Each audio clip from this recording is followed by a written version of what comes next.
students. Structure of atom. This is continuation of the previous class.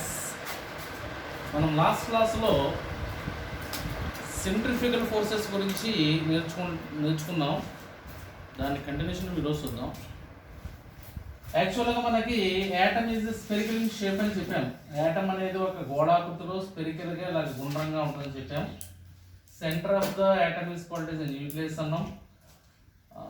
Around this nucleus electrons are revolve around the nucleus. Nucleus చుట్టూ electrons అనేవి revolve అవుతూ ఉంటాయని చెప్పాం. ఇవి basic principles అని చెప్పుకుంటూ వచ్చాం.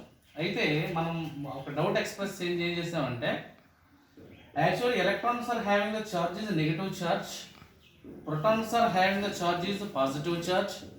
That's why in between them negative and positive, in between them వాటి మధ్య ఫోర్స్ ఆఫ్ అట్రాక్షన్ ఆకర్షణ శక్తి ఉండడం వల్ల finally they fall into the centre. అంటే చివరిగా అది దాని యొక్క మధ్యలో పడిపోవాలి, but not like in our daily life process. కానీ ఈ యొక్క రొటేషన్ తిరుగుతూ మధ్య ప్రాంతంలో పడకుండా ఉండడానికి గల కారణం ఏంటనేటువంటిది మనం నేర్చుకున్నాం. అప్పుడు ఏమన్నాము అంటే, వాటికి రెండు రకాల ఫోర్సెస్ ఉంటాయి. ఏంటయ్యి అన్నట్లయితే, మొట్టమొదటిది centripetal force, centrifugal force. Centripetal force, centrifugal force, centripetal force and centrifugal force. First of all centripetal force గురించి చెప్పుకుందాం. అంటే ఎందుకు పడతలేదు ఆ యొక్క ఎలక్ట్రాన్స్ అనేవి న్యూక్లియస్ లో పడిపోవాలి, కానీ ఎందుకు పడతలేదు అనేటువంటి దాని గురించి రీజన్ అన్నమాట. యాక్చువల్గా ఇవి ఎక్స్టర్నల్ ఏజెన్సీస్, ఎక్స్టర్నల్ ఫోర్సెస్ అంటారు వీటిని. అంటే బయట నుంచి మనకు తెలియకుండా ఏర్పడేటువంటి ఫోర్సెస్ అన్నమాట ఇవి. సో ఏంటి ఇక్కడ ఏమవుతుందంటే, ఇక్కడ the force is always exert in our outward the direction. Outward the direction ఇది మీకు ఆల్రెడీ చెప్పు ఉండొచ్చు బహుశా. అవుట్వర్డ్ ద డైరెక్షన్ యాక్ట్ చేసినట్టయితే that is called as centri. దీంట్లో ఉండేటువంటి ఆ యొక్క ఫోర్స్ ఏమని పిలుస్తారంటే సెంట్రిఫ్యూగల్ ఫోర్స్ అని పిలుస్తారు దాన్ని. ఒకవేళ అలా కాకుండా ఇంటూ ద ఫోర్సెస్, అంటే మన యొక్క బయట వైపు నుంచి లోపల వైపుకి పనిచేసేటువంటి ఫోర్స్ని సెంట్రిపెటల్ ఫోర్స్ అని పిలుస్తారు దాన్ని. ఈ రెండు ఫోర్సెస్ కూడా ఎట్లా ఉంటాయి అన్నట్లయితే ఈక్వల్గా ఉంటాయి. ఈ రెండు ఫోర్సెస్ కూడా సమానంగా ఉంటాయి. ఎప్పుడైతే ఈ రెండు ఫోర్సెస్ సమానంగా ఉన్నాయో ఖచ్చితంగా ఈ యొక్క ఎలక్ట్రాన్ అనేటువంటిది ఆ తిరిగేటువంటి మార్గంలో అదే డైరెక్షన్లో తిరుగుతూ ఉంటుంది. దీనికి ఒక ఎగ్జాంపుల్ కూడా చెప్పాము. ఫర్ ఎగ్జాంపుల్, ఒక స్టూడెంట్ ఈ డైరెక్షన్లో లాగుతున్నాడు అనుకోండి, ఒక స్టూడెంట్ ఈ డైరెక్షన్లో రాగేళ్ళు అనుకోండి.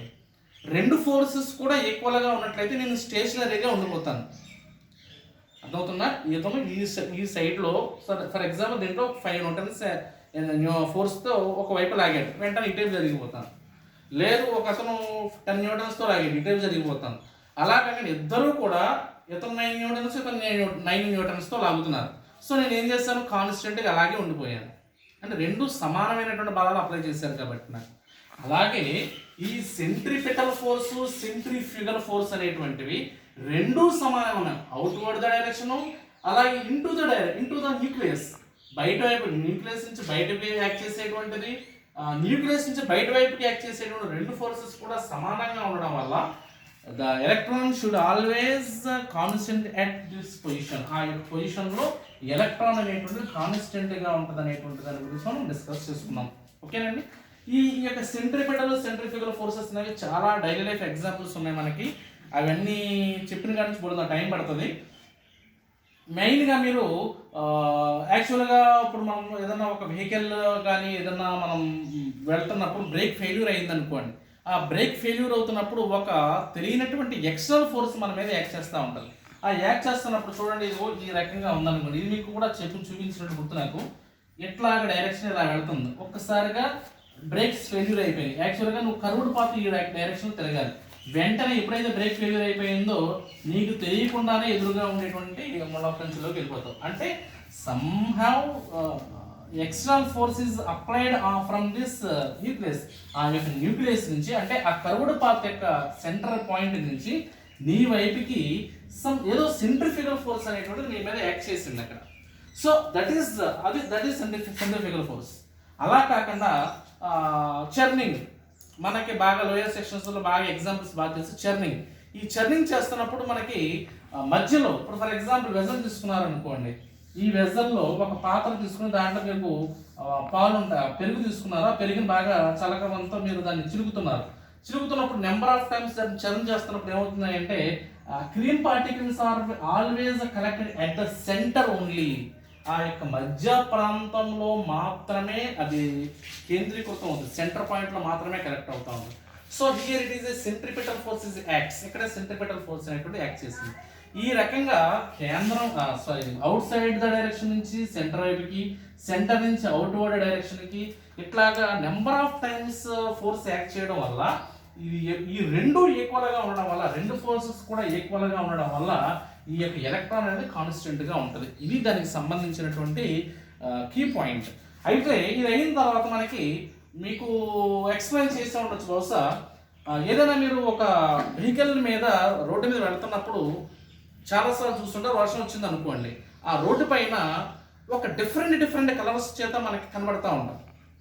ఇప్పుడు అబ్జర్వ్ చేసే ఉండొచ్చు, మీరు వెహికల్ మీద వెళ్తున్నారు, అన్ఎక్స్పెక్టెడ్ వర్షం వచ్చిన తర్వాత మళ్ళీ ఆ వర్షం ఆగిపోయింది, వెళ్తున్నారు రోడ్డు మీద, వెళ్తున్నప్పుడు ఒక డిఫరెంట్ కలర్స్ చేత ఏదో కింద మనకి డిఫరెంట్ కలర్స్ కనబడతా ఉంటారు. దానికి కారణం ఏంటంటే ఈ యొక్క ఆయిల్లో ఉండేటువంటి సన్ రేడియేషన్ పడగానే మనకి కొన్ని కలర్స్, వెబ్జిఆర్ అంటారు దాన్ని, బహుశా మీ అందరికీ తెలిసే ఉంటుంది. వెబ్జిఆర్ మన యొక్క 1 2 3 4 5 6 7 ఇది దిస్ ఈస్ ద వెబ్జిఆర్. రెయిన్బో అని పిలుస్తారు దాన్ని. ఈ రెయిన్బో అనేటువంటిది మన యొక్క వర్షం వచ్చినప్పుడు ఈ టైప్లో మన స్కై పైన చక్కగా అర్ధచంద్రాకారంలో కనబడుతూ ఉంటుంది. యాక్చువల్గా దాన్ని మనం రెయిన్బో అని పిలుస్తూ ఉంటాం. అట్లాంటి డిఫరెంట్ కలర్స్ అనేటువంటివి ఆ యొక్క వాటిలో కనబడుతుంది. ఎందుకని ఇలా కనబడతాం, కారణం ఏంటి? అట్లాగే ఏదన్నా మనం లెసన్ చెప్తున్నప్పుడు మీరు బాగా అబ్జర్వ్ చేస్తూ ఉంటారు, లెసన్ చెప్తున్నప్పుడు సన్ రేడియేషన్ మీ డైలీ మీద పడింది అనుకోండి, లేదా పెన్ మీద గ్లాస్ పెన్తో కానీ ప్లాస్టిక్ పెన్ మీద పడినప్పుడు అక్కడ డిఫరెంట్ కలర్స్ కనబడుతూ ఉంటాయి. లేదా ప్లాస్టిక్ కవర్ పైన పడినప్పుడు కానీ కలర్స్ కనబడుతూ ఉంటాయి. ఈ కలర్స్ కనపడడానికి కారణం ఏంటంటే because of this excitement of electrons. అంటే ఇందాక చెప్పినటువంటి యాటంలో ఉండేటువంటి ఎలక్ట్రాన్స్ అనేటువంటివి ఎక్సైట్ అవుతూ ఉంటాయి, డిఎక్సైట్ అవుతూ ఉంటుంది, మళ్ళీ ఎక్సైట్ అవుతూ ఉంటాయి. ఈ యొక్క ఎలక్ట్రాన్స్ డిఎక్సైట్ అవ్వడం వల్ల ఈ యొక్క కలర్స్ అనేటువంటివి మనకి ఫామ్ అవుతూ ఉంటాయి. సో మరి ఈ యొక్క ఎక్సైట్మెంట్ డిఎక్సైట్మెంట్ గురించి మనం మాట్లాడుతున్నట్లయితే, సో ఈ ఎక్సైట్మెంట్ డిఎక్సైట్మెంట్ అనేటువంటి దాని గురించి మనం మాట్లాడుతూ కనుక ఉన్నట్లయితే, సో ఫస్ట్ ఆఫ్ ఆల్ ఈ యొక్క మనం ఇందాక యాటమ్స్ తీసుకున్నటువంటి ఎలక్ట్రాన్స్ని మీరు ఇక్కడి నుంచి జాగ్రత్తగా వినండి. అవి ప్రీవియస్ క్లాస్లో చెప్పినాయి కాబట్టి నేను పైన చేశాను. జాగ్రత్తగా మనకి అబ్జర్వ్ చేసినట్లయితే electrons are having the mainly they are 2 types of energy levels. ఈ యొక్క ఎలక్ట్రాన్స్కి 2 రకాల ఎనర్జీ లెవెల్స్ ఉంటాయి. మీ 10th క్లాస్ వరకు, 10th హైయర్ సెక్షన్కి వెళ్ళిన తర్వాత మెటాస్టేబుల్ స్టేట్ అని ఇంకొక స్టేట్ కూడా ఉంటుంది, దాని గురించి ప్రస్తావించట్లా. దీనిని గ్రౌండ్ స్టేట్ అని పిలుస్తారు. దీన్ని గ్రౌండ్ స్టేట్. సో ఇక్కడ రాస్తున్నాను గ్రౌండ్ స్టేట్. దీనిని ఎక్సైటెడ్ స్టేట్ అని పిలుస్తారు. దాన్ని ఎక్సైటెడ్ స్టేట్. ఓకేనండి. Electrons are always be in our ground state. ఎప్పుడు కూడా ఎలక్ట్రాన్స్ అనేటువంటివి గ్రౌండ్ స్టేట్లోనే ఉంటాయి, సర్వసాధారణంగా గ్రౌండ్ స్టేట్లోనే ఉంటాయి. ఎప్పుడైతే నువ్వు ఎనర్జీ ఇచ్చావో, అంటే in the form of light energy, heat energy, whatever may be the external energy, మీరు ఏ ఎనర్జీ ఇచ్చినా సరే అది ఈ యొక్క ఎనర్జీని అబ్జార్బ్ చేసుకుని immediately this electron is jumping from ground state to excited state. అంటే ఈ యొక్క ఎనర్జీని తీసుకుని గ్రౌండ్ స్టేట్ నుంచి ఎక్సైటెడ్ స్టేట్కి జంప్ అవుతా ఉంటుంది. దీనిని మనం ఏమంటామంటే ఎక్సైటెడ్ అని పిలుస్తారు. దాన్ని ఎక్సైట్మెంట్ అంటారు. ఇది స్పీడర్గా అక్కడ సుమారుగా 10⁻⁻6 to 10⁻⁻3. అంటే మీరు అనుకోవచ్చు సార్ -6 -3 వేసారు ఏంటంటే, ఎందుకంటే ఈ యొక్క వాల్యూస్ నెగిటివ్ ఫంక్షన్స్లో ఉన్నాయి కాబట్టి నేను ఆర్డర్లో రాసుకుంటూ వచ్చాను.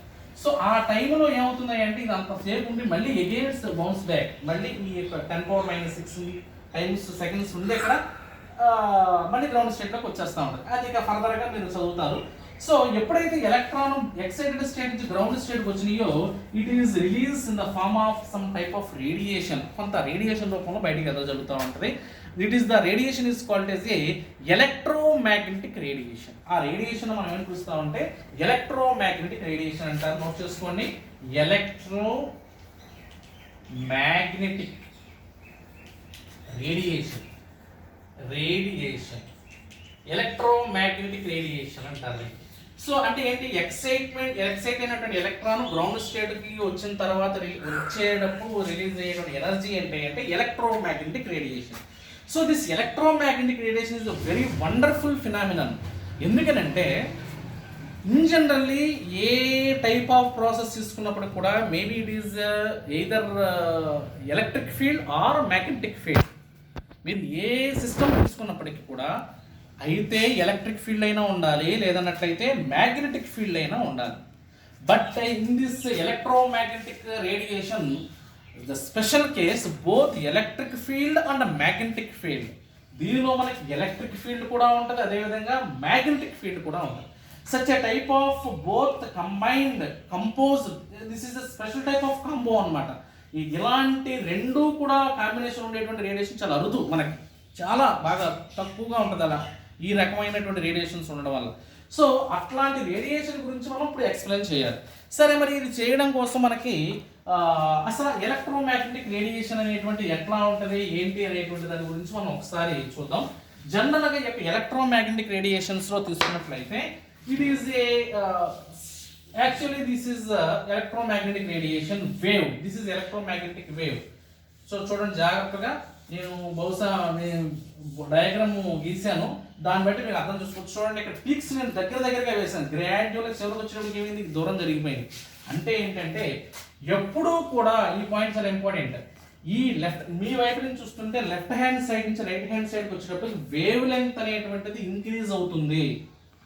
Wave length is always represented as A lambda. ఇది మీకు ప్రీవియస్ క్లాసెస్లో డిస్కస్ చేశారు. So this is called as lambda.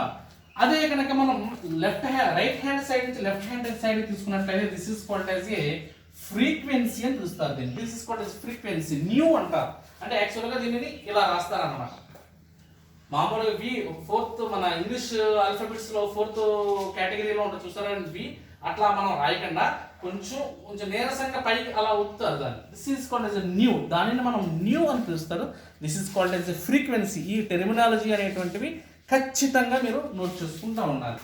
సరే, ఇప్పుడు వీటిల్లో మనకి ఈ యొక్క ఎలక్ట్రోమాగ్నెటిక్ రేడియేషన్స్లోనే మనకి నియర్గా 7 to 10 టైప్ ఆఫ్ రేడియేషన్స్ ఉన్నాయి. ఏమేమి ఉన్నాయంటే ఫర్ ఎగ్జాంపుల్ ఇవి ఎలక్ట్రోమాగ్నెటిక్ రేడియేషన్ మొదటగా ఉండేటువంటి భాగాలు అనేటువంటివి రేడియో యాక్టివ్ రేడియేషన్స్. అంటే యాక్చువల్గా వాటిలో గామా రేడియేషన్స్ ఉంటాయి, బీటా రేడియేషన్స్ ఉంటాయి, ఆల్ఫా రేడియేషన్స్ ఉంటాయి. ఇవన్నీ ఇక్కడ కలిపి నేను రేడియో యాక్టివ్ రేడియేషన్స్ అని చెప్పడం జరిగింది. దెన్ కమింగ్ టు ఇది అయిపోయిన తర్వాత ఇక్కడికి వచ్చిన తర్వాత దీనిని ఇన్ఫ్రారెడ్ రేడియేషన్స్ అని పిలుస్తారు. దాన్ని ఇన్ఫ్రారెడ్. అట్లా ఇది అయిన తర్వాత అల్ట్రావైలెట్ రేడియేషన్ అని పిలుస్తారు. ఆ తర్వాత విజిబుల్ రేడియేషన్ అని పిలుస్తారు. ఆ తర్వాత వీటికి వచ్చిన తర్వాత మైక్రోవేవ్ అని పిలుస్తారు. ఆ తర్వాత టీవీ రేడియేషన్స్ అని పిలుస్తారు. ఫైనల్ గా ఉండేటువంటిది ఏంటి అంటే రేడియో వేవ్స్. ఇవి దీంట్లో మీకు ప్రాపర్ ఆర్డర్లో కరెక్ట్గా కొన్ని రాయలేరు, నేను ప్రాపర్ ఆర్డర్లో గుర్తుకొచ్చినట్టు అది. ఎందుకంటే దీని గురించి మీకు ప్రస్తావన అవసరం లేదు. వాటిలో నాకు కావాల్సింది ఏదో చెప్తాను మీకు, ఆ పాయింటే నాకు కావాలి. సో ఇలా different electromagnetic radiations, visible radiation, ultraviolet, infrared, microwave, TV radiation, ఇలాగ డిఫరెంట్ నియర్గా 7 to 10 రేడియేషన్స్ అనేవి ఉంటాయి. Among of 10 radiations, yes, this visible radiation is a very important radiation. ఆ విజిబుల్ రేడియేషన్ అనేటువంటిది మనకి చాలా ముఖ్యమైనది. అంటే ఇప్పుడు ప్రస్తుతం ఇక్కడ నుంచున్నాం అనుకోండి, ఇలా నుంచున్నప్పుడు ప్లాంట్స్ గ్రీన్ కలర్లో కనబడుతున్నాయి, లేదా టేబుల్స్ ఏదో గ్రే కలర్లో కనబడుతున్నాయి. ఇట్లా చూసినట్లయితే ఈ యొక్క మ్యాట్ పింక్ కలర్లో కనబడుతుంది. అట్లా మనం ఒక డిఫరెంట్ కలర్స్ గురించి చెప్తున్నాం అంటే ఖచ్చితంగా it is in the line between dum. అంటే ఆ కలర్ యొక్క వేవ్ లెంగ్త్ అనేటువంటిది, అంటే నేను ఏ వస్తువు అయితే చెప్పానో ఆ వస్తువును ఉపయోగించేటువంటి కలర్ అనేటువంటి ఖచ్చితంగా ఈ యొక్క రేడియేషన్లో మధ్యలో ఉందన్నమాట, వేవ్ లెంగ్త్ మధ్యలో. అంటే యాక్చువల్గా 4000 to 8000 నానోమీటర్స్ రేంజెస్ ఉంటుంది, ఆ మధ్య ప్రాంతంలో ఉంటుంది అనమాట. ఆ ఒక్కటే మన కంటికి కనిపించేటువంటిది, ఆ ఒక్కటే 4000 నానోమీటర్ టు 8000 నానోమీటర్ మధ్య మాత్రమే మనకు కనిపించేది. మిగతా ఏవి కనిపించమని ఈ యొక్క ఆల్ఫా, బీటా, గామా, లేకపోతే IR, UV visible, ultraviolet, microwave, TV, radio, ఇవి ఏవి కనిపించవు. కేవలం మనకు కనిపించేది ఏంటంటే విజిబుల్ రేడియేషన్ మాత్రమే కనబడుతుంది ఈ among of all electromagnetic radiation. మొత్తం అన్నింటిలో కల్లా మనకు కనిపించేది ఏంటి అంటే విజువల్ రేడియేషన్ మాత్రమే కనిపిస్తూ ఉంటుంది. సో ఈ యొక్క విజువల్ రేడియేషన్ అనేటువంటిది మనం తీసుకునేటువంటిది ఇక్కడ ఇది అనవసరం పాయింట్ కానీ ఇది కూడా చెప్తే బాగుంటుంది. ఇన్ఫ్రారెడ్ అని చూసారా? ఈ ఇన్ఫ్రారెడ్ రేడియేషన్ అనేది ఏంటంటే మనకి ఇంటి దగ్గర ఛానల్స్ వాటి రిమోట్ కంట్రోల్స్ ఉంటాయి. ఆ రిమోట్ కంట్రోల్ దగ్గర చిన్న లోపల బల్బ్ ఒకటి ఉంటుంది మనకి. ఆ బల్బ్ నుంచి వచ్చేటువంటి రేడియేషన్ ఏమంటామంటే ఇన్ఫ్రారెడ్ రేడియేషన్ అని పిలుస్తారు దాన్ని. అట్లానే యూవీ రేడియేషన్స్ అంటే మనకి సన్ రేడియేషన్ నుంచి వచ్చేటువంటి రేడియేషన్స్లో అంటే ఇవి చాలా రకాలుగా ఉన్నాయి, కానీ వాటి గురించి చెప్పి ఆ టెక్నాలజీ అంతా మీకు తెలియదు. డైలీ లైఫ్ ఎక్కడి నుంచి వస్తూ ఉంటుందంటే సన్ రేడియేషన్స్, సూర్యకిరణాలు వస్తూ ఉంటాయి. ఈ సన్ రేడియేషన్స్ నుంచి వచ్చేటువంటి రేడియేషన్ ఏంటంటే most of all 90% of the radiation ultraviolet radiation. Then ఇది అయిన తర్వాత మైక్రోవేవ్స్ అనేటువంటి మైక్రోవేవ్ వెవెన్స్లో ఎక్కువగా మనం యూజ్ చేస్తాం. ఆ వెవెన్స్లో ఉపయోగించేటువంటి రేడియేషన్ ఏంటంటే మైక్రోవేవ్ రేడియేషన్ ఉపయోగిస్తూ ఉంటారు. Then coming to TV radiation. యాక్చువల్గా టీవీ వాటిల్లో మనకి యాంటీనా సిస్టమ్ ఉంటుంది. యాంటీనా సిస్టమ్ పైన ఒక బూస్టర్ ఉంటుంది మనకి. ఇంతకు ముందు రోజులు ఇప్పుడంటే అందరికీ క్లోజ్డ్ సర్క్యూట్ ఉన్నాయి కాబట్టి కేబుల్ వైరస్ వస్తున్నాయి కాబట్టి ఆ కేబుల్స్లో ఫలానా వాళ్ళ ఇంట్లో ఏదన్నా మన కేబుల్ స్టూడియోకి సంబంధించిన వాళ్ళలో ఏదైనా ఒక పిక్చరో లేకపోతే ఏదైనా ఒకటి రిలీజ్ చేస్తే టోటల్ ఎంటైర్ ఆ యూనిట్ అంతా కూడా అదే ఫాలో అయిపోతూ ఉంటారు, ఆ ఛానల్ అంతా. కానీ ఇంతకు ముందు రోజుల్లో ఎలా ఉండేదంటే యాంటీనా ఉండేది, ఎక్కడో హైదరాబాద్ నుంచో లేకపోతే ఇంకొక ఏరియా నుంచి ఎక్కడి నుంచి రిలీజ్ అవుతూ ఉండేవి. ఆ సిగ్నల్స్ని క్యాచ్ చేయడం కోసం ఇలా ఒక యాంటీనా టైప్, బహుశా కొంతమందికి తెలిసే ఉంటుంది. ఇలా యాంటీనా ఉండి ఆ యాంటీనాకి చిన్న బూస్టర్ ఉంటుంది, రిసీవర్ ఉంటుంది. ఆ రిసీవర్ తీసుకుంటూ ఇలాగ అదంతా ఒక ప్రాసెసర్. అది టీవీ రేడియేషన్. ఇక last one is called is the radio waves అనేటువంటి this is the very wonderful and it is having the maximum wavelength ఎవరికి ఉందంటే రేడియో వేవ్స్కే ఉంది. అందువల్లే మనకి ప్రజెంట్ మంగళయాన్ లేకపోతే ఇప్పుడు మన తీసుకున్నటువంటి మార్స్ మనకి ఆ మార్స్ మిషన్ ఉపయోగించేటువంటి కొన్ని రకాలైనటువంటి టెర్మినాలజీస్ ఉండి, లేకపోతే ప్లూటో గ్రహం ఎక్కడ ఉంది, ప్లూటో అనేది చాలా ఎక్కడో ఉంది, అసలు అది గ్రహమేనా కాదా అనేది 2009లో దాని గురించి డిసైడ్ చేశారు. సో అట్లాంటి ఇన్ఫర్మేషన్ అంతా కూడా ఎవరు చెప్తారని ఎవరి గురించి తెలుసుకోవచ్చు అంటే ఈ రేడియో వేవ్స్ ద్వారా ఉపయోగించి తెలుసుకోవచ్చు. శుక్రగ్రహం ఫస్ట్ మనకి వీనస్ అని ఇలాంటి ప్లానెట్స్ ఉంటాయి. ఆ ప్లానెట్స్లో అనేటువంటిది ఎట్లా ఉంటుంది, వాటికి నేచర్ ఎట్లా ఉంటుంది అనేటువంటిది ఇవి ఎవరు ఏమి చెప్పలేదు. ఇవేమి అంత దూరం వెళ్ళేటువంటి వేవ్స్ ఎవరంటే only for that radio waves. Only radio waves can travel through the ultimate distance. ఫైనల్గా ఎంతవరకు అయితే అంతవరకు వెళ్ళిపోతుంది అన్నమాట. అంటే వెళ్ళి ఈ రేడియేషన్స్ అన్ని కూడా ఏంటంటే మనకి అక్కడ కమ్యూనికేషన్ సిగ్నల్స్ ఓన్లీ అక్కడ ఇచ్చేటువంటి కమ్యూనికేషన్స్ అలా సిగ్నల్స్ రూపంలో ఉంటుంది మాత్రమే. అంతేగాని ఇప్పుడు మనలాగా టెలిఫోన్ తీసుకుంటే టెలిఫోన్ ఇక్కడ నుంచి మనం బొంబాయి మాట్లాడవచ్చు, ఇక్కడ నుంచి ఢిల్లీ మాట్లాడవచ్చు, ఇక్కడ నుంచి మనకి స్టేట్స్ మాట్లాడవచ్చు, ఇక్కడ నుంచి ఆస్ట్రేలియా మాట్లాడవచ్చు, ఎక్కడికైనా మాట్లాడుకోవచ్చు. అది టెలిఫోన్ సిగ్నల్స్ వరకు మాత్రమే. అదే కనుక మనం ఇతర ప్లానెట్స్లో మన ఆస్ట్రోనాట్స్ ఉపయోగించేటువంటి వాటిల్లో ఆస్ట్రోనామికల్ ఆబ్జెక్ట్స్ గురించి సంబంధించిన వాటిల్లో ఇవి ఏమీ పనిచేయవు, ఓన్లీ రేడియో వేవ్స్ మాత్రమే పనిచేస్తాయి. సో ఇది దాని యొక్క రేడియో వేవ్స్ సంబంధించినటువంటి హిస్టరీ. సో ఏది మనకి సంబంధించి ముఖ్యంగా మనకి ఈ పాయింట్ అనేటువంటి దానికి కావాలి. So this is about electromagnetic radiation. Then coming to very very important point for that 10th class, that is electromagnetic wave. చాలా చాలా ముఖ్యమైనది, ఇది జాగ్రత్తగా రాసుకోండి. Electromagnetic wave.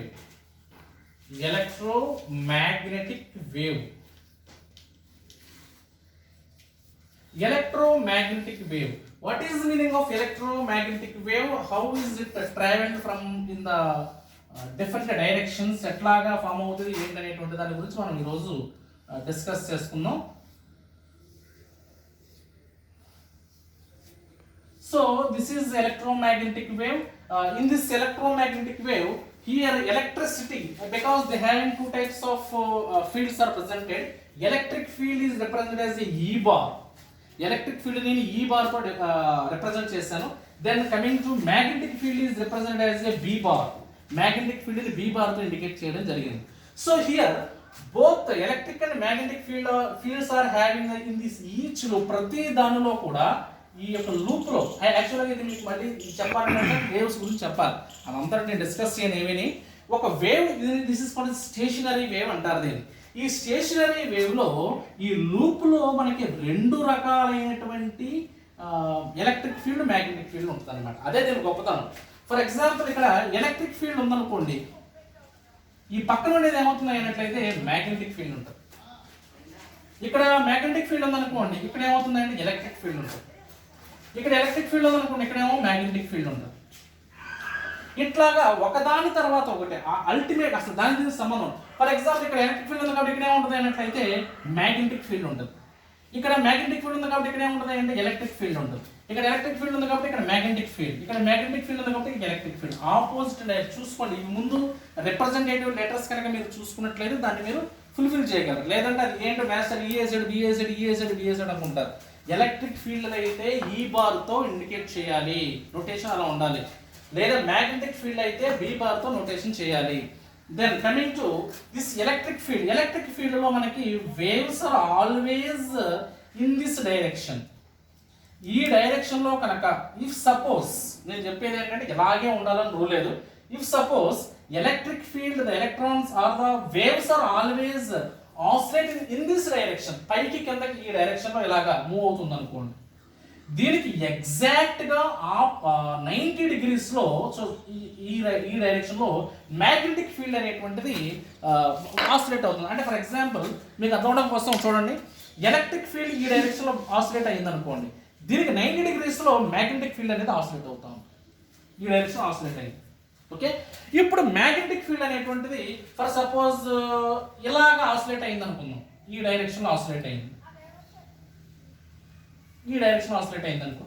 మ్యాగ్నెటిక్ ఫీల్డ్ అనేటువంటిది ఈ డైరెక్షన్ ఆసిలేట్, ఎలక్ట్రిక్ ఫీల్డ్ అనేటువంటిది ఈ డైరెక్షన్ లో ఆసిలేట్ అవుతాం. చూసారా, అది ఒకదానికొకటి ఎలా ఉండాలి అంటే 90 degrees లో ఉండాలి, ప్యారలల్ లాగా మాత్రం ఉండకూడదు. ఒకటి 90 degrees లో ఉన్నట్లయితే దానికి క్వైట్ ఆపోజిట్ 90 degrees లో వేరొకటి ఉండాలి అన్నమాట. ఈ రకంగా ఒకదానికొకటి ఎలా ఉన్నాయంటే 90 degrees తో మనకి డైరెక్షన్స్ తో ఆసిలేట్ అవుతా ఉంటాయి. లైక్ ఈ రకంగా ఇండికేట్ చేస్తున్న ప్రతి దానికి.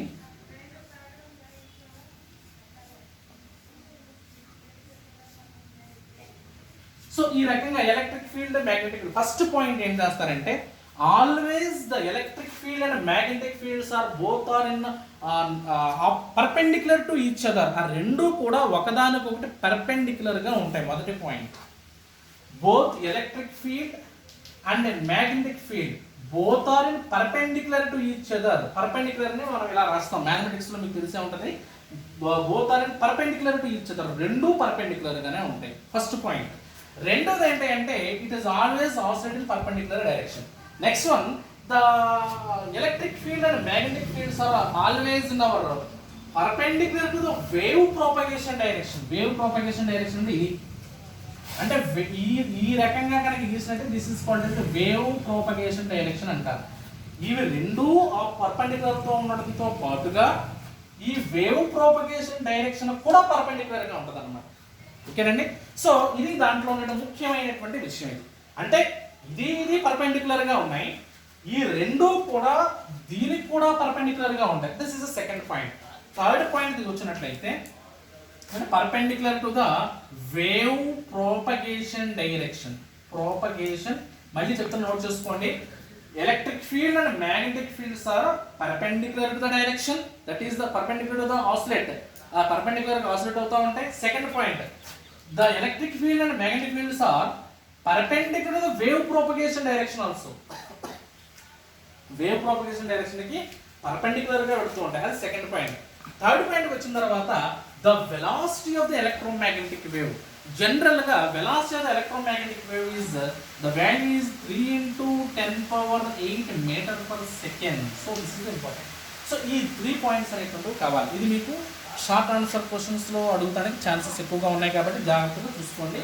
3 × 10⁸ అంటే సుమారుగా 3 పక్కన 8 సుమారు పెడితే ఎన్ని ఉంటాయి అన్నమాట. అంటే యాక్చువల్గా వెలాసిటీ ఆఫ్ లైట్ తో ఈక్వల్గా ఉంటుంది అన్నమాట.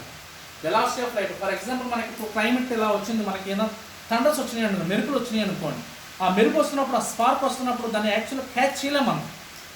వన్స్ ఆ యొక్క ఆర్క్ని కనుక మనం క్యాచ్ చేయగలిగినట్లయితే ఇమీడియట్గా 1 డే టోటల్ ఎంటైర్ వరల్డ్ అనమాట, ప్రపంచం అంతటికి కూడా ఒకరోజు ఫ్రీగా వెచ్చలవిడిగా 24 గంటలు కూడా 24/7 కాదు, 24 గంటలు కూడా, వారం రోజులు అంటే అది కాదు, 24 hours ఓన్లీ, 24 గంటలు మాత్రమే ఫుల్గా మనం వాడుకోవచ్చు.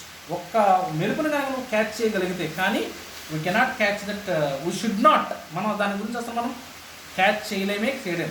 చూడండి ఎన్ని మెరుపులు వస్తాయో, ఒక్క మెరుపుని కనుక నువ్వు క్యాచ్ చేయగలిగితే దాన్ని నువ్వు అన్ని రకాలుగా ఉపయోగించుకోవచ్చు. కానీ మనం ఎట్టి పరిస్థితుల్లో కూడా క్యాచ్ చేయలేము.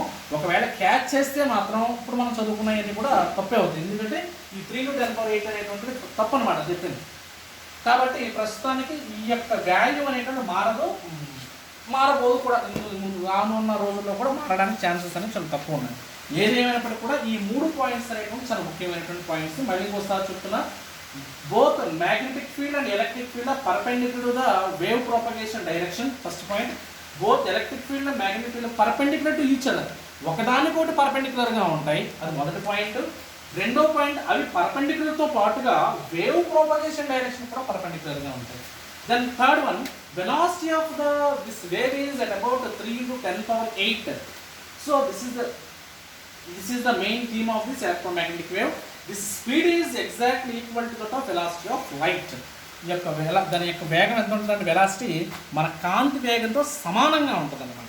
So this is about this electromagnetic radiation. Tomorrow onwards next topic is condensation. Thank you class.